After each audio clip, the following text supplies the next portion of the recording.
Human relation సంబంధించిన question చెప్తాను.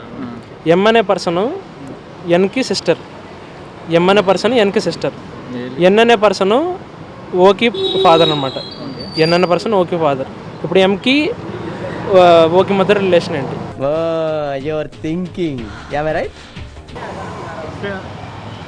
అవును, డాటర్ అండ్ సన్నే కదా ఆ పర్సన్కి వాళ్ళిద్దరు. Daughter or son. M I mean మీరు ఫస్ట్ చెప్పింది మేలా ఫీమేల్? అసలు ఎమ్ అంటే మేలేగా. ఎం అంటే male mother M is sister of N. M is sister of N.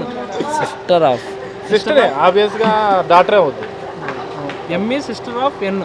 Brother. M అనే పర్సన్ ఫీమేల్ అంటే సిస్టర్, ఎం అనే పర్సన్ ఎన్కి సిస్టర్, ఎన్ అనే పర్సన్ ఓకి ఫాదర్ అంటే ఓ రిలేషన్, ఓ ఎంకి రిలేషన్. ఎన్ ఓకి రిలేషన్ సన్. ఏ అది కాదు, మదరా? ఎన్ అనేది ఎన్ అనే పర్సన్ ఓకి ఫాదర్ అన్నమాట. Okay father. Okay father. ఇప్పుడు ఎం అండ్ ఎన్ వచ్చేసరికి బ్రదర్ అండ్ సిస్టర్స్ అనమాట. Brother sister. మేనత్త అయితే మేనత్త, మేన మామ అవుతుంది. రిలేషన్స్ తెలియాలి, అది రిలేషన్ తెలియదు. Okay, mathematics related question. +5 -2. +5 -2 equal 3. అంతే, కరెక్ట్. ఎందుకంటే ప్లస్ కదా. ప్లస్ కదా. Okay, thank you.